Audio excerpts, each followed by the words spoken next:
जय हिंद दोस्तों, मैं जितेश पुरोहित आप सभी का स्वागत करता हूं अपने YouTube चैनल पर। और आज की वीडियो में हम बात करने वाले हैं राजस्थान के दूसरे राष्ट्रीय उद्यान से संबंधित। अगर मैं आप लोगों को पिछली वीडियो के बारे में बता दूं तो हमने राजस्थान का पहला राष्ट्रीय उद्यान जिसमें रणथंभौर के संबंधित पूरी जानकारी डिस्कस कर ली है। अगर आपने वो वीडियो नहीं देखी तो एक बार उस वीडियो को जरूर देख लीजिए। पूरे यूट्यूब पर आपको रणथंभौर इतने आसान भाषा में किसी ने नहीं समझाया होगा। यही प्रयास मैं आज पुनः कर रहा हूं, आपको केवलादेव राष्ट्रीय उद्यान इतने सिंपल तरीके से समझा दूंगा ताकि आप इसे कभी भूल ही ना पाओ। तो चलिए वीडियो की शुरुआत करते हैं। और सबसे पहले आप सभी के सहयोग से मेरे 120 से भी अधिक सब्सक्राइबर हो चुके हैं और आज का हम टारगेट रखते हैं 130 सब्सक्राइबर का। अगर आप लोगों ने सब्सक्राइब नहीं किया है या फिर आप चैनल पर नए हो तो प्लीज़ चैनल को सब्सक्राइब कर दें तथा पास बने हुए बेल आइकन को प्रेस कर दें ताकि जब भी वीडियो आए आप लोगों को नोटिफिकेशन मिलता रहे। और आज हम बात करने वाले हैं केवलादेव घना पक्षी राष्ट्रीय उद्यान से संबंधित। सबसे पहले ये उद्यान, इसके नाम में ही दो तीन परिभाषा छुपी हुई है, जैसे कि केवलादेव और घना पक्षी। अब ये घना क्यों नाम आ गया यहाँ पर? क्योंकि इस राष्ट्रीय उद्यान में पेड़ों की सघनता अधिक होने के कारण इसे घना कहा गया है। तथा पक्षी राष्ट्रीय उद्यान क्यों कहा गया है? क्योंकि यह एशिया की सबसे बड़ी पक्षियों की प्रजनन स्थली है, तो इसीलिए इसे पक्षी राष्ट्रीय उद्यान कहा गया है। अगर आपको प्रश्न पूछा जाए कि राजस्थान में सर्वाधिक पक्षियों की प्रजातियां कहाँ देखी जाती है, तब हम आंसर लगाएंगे केवलादेव। यह अभयारण्य भरतपुर जिले में स्थित है। और भरतपुर जिले से मैं आपको निम्न तीन ही प्रश्न पूछना चाहूँगा। सबसे बेसिक से प्रश्न है और आप लोग मुझे आंसर कमेंट बॉक्स में ज़रूर बताएं। सबसे पहला मेरा प्रश्न है, भरतपुर जिला किन राज्यों के साथ सीमा लगाता है? आंसर अपना कमेंट करके बताओ।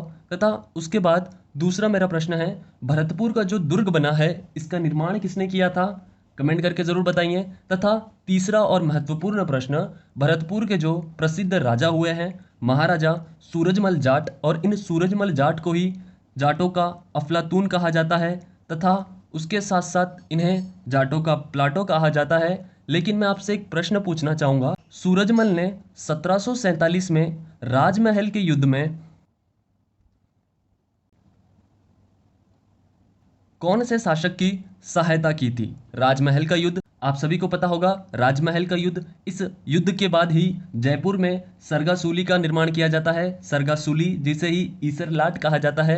अब तो आपको उन शासक का नाम पता हो गया होगा। मुझे आप इसके साथ ये भी बता सकते हो सरगासूली या ईसर लाट, इसका निर्माण किस शासक ने किया था? और ये जयपुर में है और उन शासक का संबंध आमेर वंश से है। अगर आप लोगों ने आमेर वंश अच्छे से पढ़ रखा होगा तब आपको आंसर क्लिक कर जाएगा। तो अपना आंसर मुझे कमेंट बॉक्स में जरूर बताएं। मेरा प्रश्न आप लोगों को फिर से मैं बता रहा हूं। प्रश्न है, 1747 में जो राजमहल का युद्ध किया गया, उस युद्ध में सूरजमल जाट ने कौन से शासक की सहायता की थी? तथा आप उस युद्ध को भी मुझे बता सकते हो वह किन दो शासक के मध्य में हुआ था। वापिस अपने पॉइंट पर आ जाते हैं। केवलादेव राष्ट्रीय उद्यान ये हमारा भरतपुर जिले में है। तीन चार छोटी छोटी बातें आपको याद रखनी है। भरतपुर, इसे राजस्थान का प्रवेश द्वार कहा जाता है, पूर्वी का प्रवेश द्वार कहा जाता है। अगर आपको चारों दिशा के प्रवेश द्वार पूछ ले तो हम उत्तर में बताएंगे हनुमानगढ़ वाला भटनेर दुर्ग। पश्चिम का अगर पूछ ले तो हम बताएंगे जैसलमेर दुर्ग। और दक्षिण का अगर पूछ ले तो हम बताते हैं चित्तौड़ का दुर्ग। और यही पूर्व का दुर्ग हमारा आ जाता है भरतपुर का दुर्ग। लेकिन सबसे पूर्वी वाला अगर जिला पूछा जाए तो हम आंसर लगाते हैं धौलपुर। उत्तर वाला जिला अगर पूछा जाए तब हम दो आंसर लगाते हैं गंगानगर व हनुमानगढ़। और इसी प्रकार पश्चिम आप मुझे कमेंट करके बताओ। और दक्षिण वाला जिला जहां से कर्क रेखा गुजरती है, कर्क रेखा 23.5 डिग्री वाली कर्क रेखा जो हमारे राजस्थान के निम्न दो जिलों से गुजरती है, कौन कौन से जिले हैं कमेंट करके जरूर बताएं। तथा चित्तौड़गढ़ के दुर्ग से संबंधित वहां पर कितने साके हुए हैं, इनकी भी जानकारी अगर आप लोगों को है तो आप मुझे कमेंट करके जरूर बताएं। हम वापिस अपने पॉइंट पर आते हैं। ये मैंने आपको थोड़ा सा इतिहास से जोड़ दिया क्योंकि हमें बेसिक सी जानकारी रखना भी जरूरी होता है। हमारे अभयारण्य से संबंधित बात करते हैं। बहुत ही छोटा सा अभयारण्य है, बहुत ही कम जानकारी है इससे रिलेटेड, लेकिन सारी की सारी जानकारी बहुत ही महत्वपूर्ण है। आज की जानकारी की PDF फाइल आप मेरे व्हाट्सएप ग्रुप पर तथा टेलीग्राम ग्रुप पर डाउनलोड कर सकते हो। दोनों ग्रुप की लिंक आपको डिस्क्रिप्शन में मिल जाएगी, आप वहां से ग्रुप पर जरूर ज्वाइन होइए। सबसे पहले जैसे रणथंभौर भी एक अभयारण्य था और उसके बाद उसे राष्ट्रीय उद्यान बनाया गया, उसी प्रकार हमारा केवला देव यह भी पहले अभयारण्य बनाया गया और डॉक्टर सलीम अली, मैंने यहाँ पर नाम लिख रखा है, इनसे संबंधित भी आज हम बहुत सारी बातें करने वाले हैं। तो डॉक्टर सलीम अली, इनके प्रयासों के बाद ही इसे राष्ट्रीय उद्यान बनाया जाता है। तथा आप लोगों से अगर प्रश्न पूछा जाए कि doctor Salim Ali research centre कहाँ पर बना हुआ है, तो भी हम आंसर लगाएंगे जिला भरतपुर, और उद्यान अगर पूछ लें तो केवला देव घना पक्षी राष्ट्रीय उद्यान। बात करते हैं इसे अभयारण्य कब बनाया गया। जैसे मैं आपको पिछली वीडियो से अगर थोड़ा सा कनेक्ट करूं तो हमारे रणथंभौर जो राजस्थान का प्रथम राष्ट्रीय उद्यान है, उसे राष्ट्रीय उद्यान कब बनाया गया था, कमेंट करके जल्दी से बताओ। तथा उसे अभयारण्य जो बनाया गया था, यह बनाया था 1955 में। ये सारी चीज़ें मैंने पिछली वीडियो में डिस्कस कर रखी है। रणथंभौर को आप एक बार अच्छे से देख सकते हो। तथा आपको अगर उसकी PDF फाइल चाहिए तो आप मेरा व्हाट्सएप ग्रुप ज्वाइन कर सकते हो। उसी प्रकार केवला देव को 1956 में अभयारण्य घोषित किया था। और मैंने आप लोगों को कहा सलीम अली के प्रयासों के कारण इस अभयारण्य को राष्ट्रीय उद्यान घोषित कर दिया गया। राष्ट्रीय उद्यान कब घोषित किया गया, डेट आपको याद करनी है, डेट आपको रटनी ही पड़ेगी, सन आपको रटना ही पड़ेगा। 26 अगस्त 1981। कब किया गया? 26 अगस्त 1981। 10 बार इसे रट लो, हाथ पर लिख लो, कहीं नोटबुक में नोट कर लो। सारी जानकारियां आपको हस्तलिखित नोट के द्वारा दी जाती है ताकि आपको भी थोड़ा पढ़ने का माहौल बनाया जाए। प्रिंटेड नोट तो आपको बहुत सारे मिल जाएंगे, लेकिन हस्तलिखित नोट से पढ़िए, आपको भी पढ़ने में मजा आएगा। बात कर रहे थे इसके राष्ट्रीय उद्यान बनाने के बारे में, तो इसे राष्ट्रीय उद्यान घोषित कर दिया गया 26 अगस्त 1981।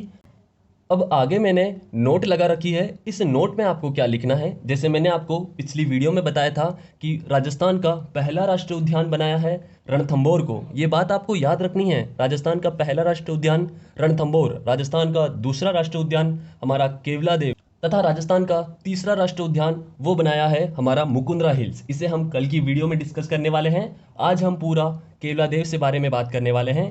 तो आप यहाँ पर नोट लगा कर लिखिए, इसे राजस्थान का दूसरा राष्ट्रीय उद्यान बनाया गया। क्योंकि ऐसे ही प्रश्न कई बार एग्जामों में पूछ लिए जाते हैं, जैसे राजस्थान का पहला राष्ट्रीय उद्यान और राजस्थान का दूसरा राष्ट्रीय उद्यान, ये तो आपको याद करना ही है। इसके साथ साथ मैंने आपको भारत का पहला राष्ट्रीय उद्यान भी लिखवा रखा है पिछली वीडियो में। तथा भारत की पहली बाघ परियोजना 1 अप्रैल 1973 में कहाँ चालू की गई, यह भी मैंने आपको पिछली वीडियो में सारी नोट्स लिखवा रखी है। अब हम बात करते हैं इस राष्ट्रीय उद्यान के क्षेत्रफल के बारे में। इस राष्ट्रीय उद्यान का क्षेत्रफल है 28.73 वर्ग किलोमीटर। यह राष्ट्रीय उद्यान राजस्थान का सबसे छोटा राष्ट्रीय उद्यान है क्षेत्रफल के अनुसार। आप लोगों से प्रश्न पूछा जाता है कि राजस्थान का सबसे बड़ा अभयारण्य कौन सा है, तब हम आंसर लगाते हैं जैसलमेर का मरु अभयारण्य। उसका क्षेत्रफल की ट्रिक मैंने आपको बताई थी, बस आपको 31 याद करना है। 3 में 3 जोड़ दो तो हो जाते हैं 6, और 1 में 1 जोड़ दो तो बन जाता है 2। इसी प्रकार इसका क्षेत्रफल हो गया 31,662 वर्ग किलोमीटर। यह है हमारा जैसलमेर वाले अभयारण्य का क्षेत्रफल। तथा आपसे अगर प्रश्न पूछा जाए कि राजस्थान का सबसे छोटा अभयारण्य कौन सा है, तब हम बताते हैं सरिस्का अभयारण्य। ये कहाँ पर है? यह भी अलवर जिले में है। अभयारण्यों से संबंधित मैं आपको 26 अभयारण्य बताने वाला हूं, तो हम आगे की वीडियो में डिस्कस करेंगे। लेकिन आप लोगों से अगर प्रश्न पूछा जाए कि राजस्थान का क्षेत्रफल के दृष्टि से सबसे छोटा राष्ट्रीय उद्यान कौन सा है, तब हम आंसर लगाएंगे केवला देव घना पक्षी राष्ट्रीय उद्यान, जो बना है हमारे भरतपुर जिले में। जानकारी अगर आपको अच्छी लगती है तब आप इसे अपने मित्रों में भी शेयर कर सकते हो। इस उद्यान को सलीम अली के प्रयासों से ही यूनेस्को की विश्व प्राकृतिक धरोहर में भी शामिल किया गया है। मैंने अभी तक YouTube पर जितनी भी वीडियो देखी है केवला देव से संबंधित, वहां पर आपको डायरेक्टली बता दिया जाता है कि यह विश्व धरोहर में शामिल किया गया है। लेकिन आपको बात याद रखना है, विश्व धरोहर भी अनेक प्रकार की होती है। जैसे विश्व प्राकृतिक धरोहर हो जाती है, तथा विश्व विरासत धरोहर हो जाती है, तथा उसके साथ साथ विश्व सांस्कृतिक धरोहर हो जाती है। इस प्रकार से इसे भी बांटा गया है। तो आप थोड़ा सा ध्यान से सुनिए, इसको विश्व प्राकृतिक धरोहर में शामिल किया गया है। और कब किया था? 1985 में इसे यूनेस्को के द्वारा। किसके द्वारा? यूनेस्को के द्वारा। और यूनेस्को से मैं आपको हर बार बताता हूँ, यूनेस्को का हेडक्वार्टर कहाँ पर है? यह है हमारे पेरिस में। और पेरिस कहाँ पर है? पेरिस है हमारे राजस्थान के झालावाड़ में। क्या यह मैंने सही कहा? अगर नहीं तो मुझे कमेंट करके बताओ कि पेरिस कहाँ पर है और पेरिस किसकी राजधानी है।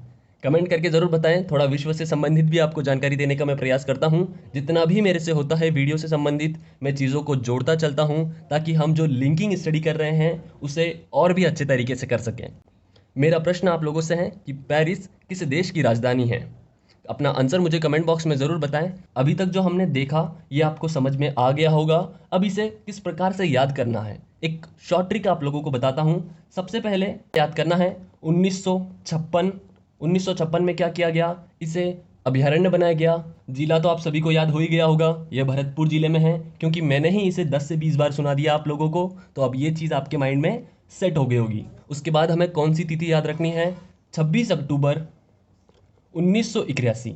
26 अक्टूबर 1981 को क्या किया गया? इसे सलीम अली के प्रयासों के कारण राष्ट्रीय उद्यान घोषित किया गया।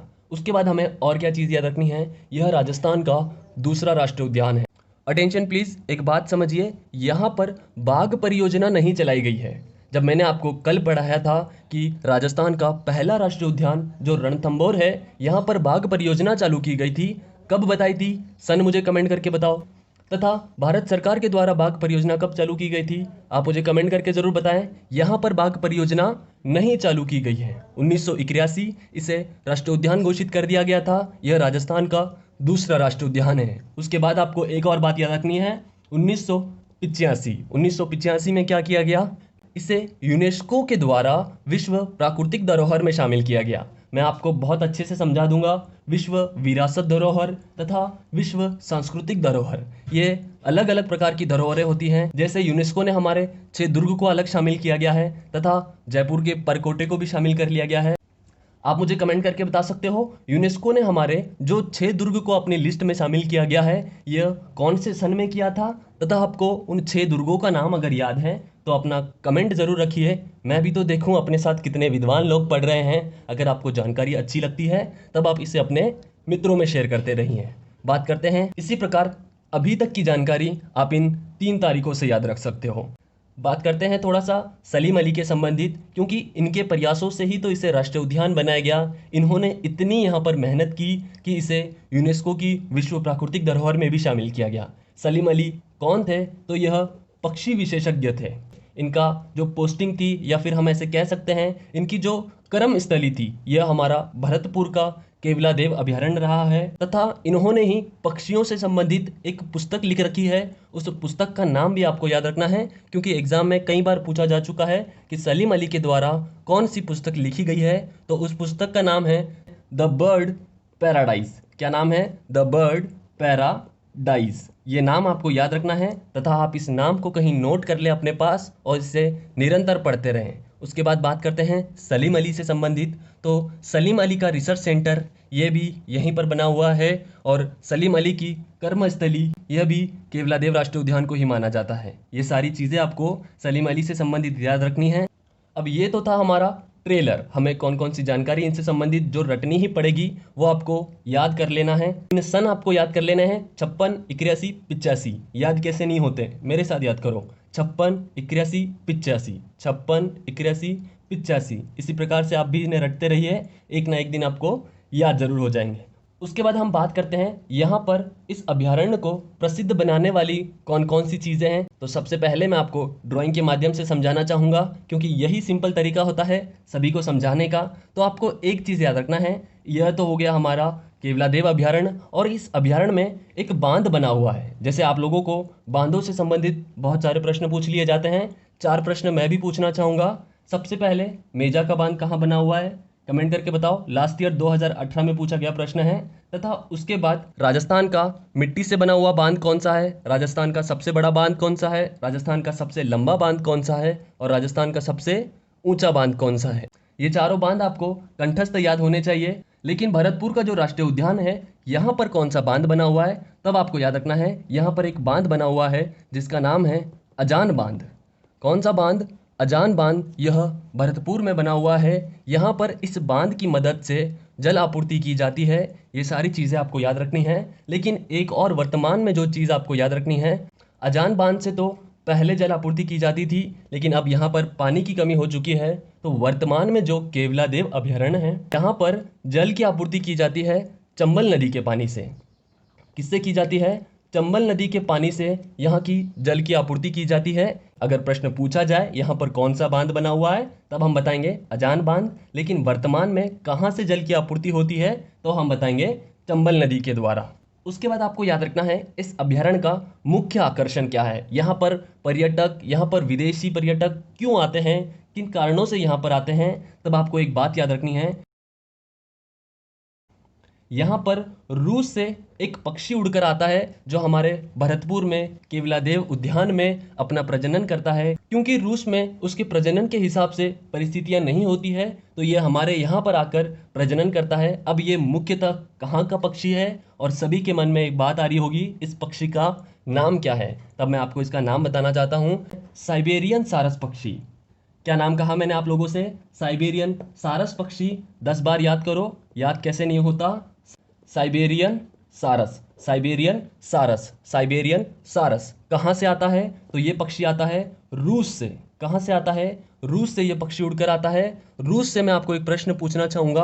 रूस में ही एक स्थान का नाम है जो विश्व का सबसे ठंडा स्थान है। मुझे कमेंट करके बताओ उसका नाम। तथा आप लोगों से अगर प्रश्न पूछा जाए कि राजस्थान का सबसे ठंडा जिला कौन सा है, तब हम आंसर लगाते हैं चूरू। और यही अगर गर्म पूछ ले तो गर्म भी हम आंसर लगाते हैं चूरू। लेकिन आपको प्रश्न पूछा जाए कि राजस्थान का सबसे ठंडा स्थान कौन सा है, तब हम आंसर लगाते हैं सिरोही वाला माउंट आबू। क्या आंसर लगाते हैं? सिरोही का माउंट आबू। उसके बाद हमें क्या चीज़ें याद रखनी है? यह तो हो गया यहाँ का मुख्य आकर्षण, क्योंकि यहाँ पर जो विदेशी पर्यटक है इस साइबेरियन सारस पक्षी को देखने के लिए आते हैं। तथा यहाँ पर एक और अन्य ऐसा प्रमुख पॉइंट है जिसे देखने के लिए बहुत सारी भीड़ उमड़ती है। इस पॉइंट का नाम है पाइथन पॉइंट। क्या नाम है इसका?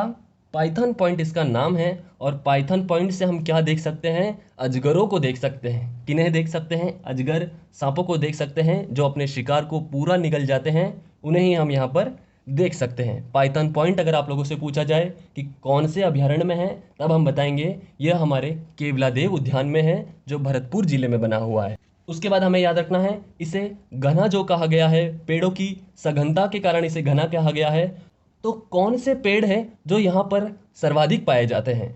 मोस्ट इंपॉर्टेंट जानकारी बता रहा हूँ, एक पुस्तक में आपको जानकारी नहीं मिलेगी, 2 से 3 पुस्तकें आपको पढ़नी पड़ेगी, तब ये सारी जानकारी आप लोगों को मिलेगी। तो उस वृक्ष का नाम है कदम्ब। क्या नाम है? कदम्ब का वृक्ष यहाँ पर सर्वाधिक पाया जाता है, इसीलिए इस उद्यान के नाम में घना नाम जोड़ा गया है। यहाँ पर वृक्षों के साथ साथ 2-3 प्रकार की घासें भी पाई जाती हैं। घासें मैंने आपको पहले ही पढ़ा दी थी, तथा अभी फिर से बता रहा हूँ यहाँ पर कौन सी घास पाई जाती है। यहाँ की मुख्य घास एक है एचा घास। कौन सी घास? एचा घास। यह हमारे लगभग घुटनों के बराबर की होती है, थोड़ी ऊंचाई वाली घास होती है। तो इस घास में पक्षियों के पैर उलझ जाते हैं और उन पैर उलझने के कारण इन पक्षियों की मृत्यु हो जाती है। तब हम इस घास की विशेषता के बारे में बता सकते हैं कि यह घास पक्षियों के मरने का कारण भी बनती है। क्या बनती है? पक्षियों के मरने का कारण। पक्षियों के मरने का कारण यह बनती है।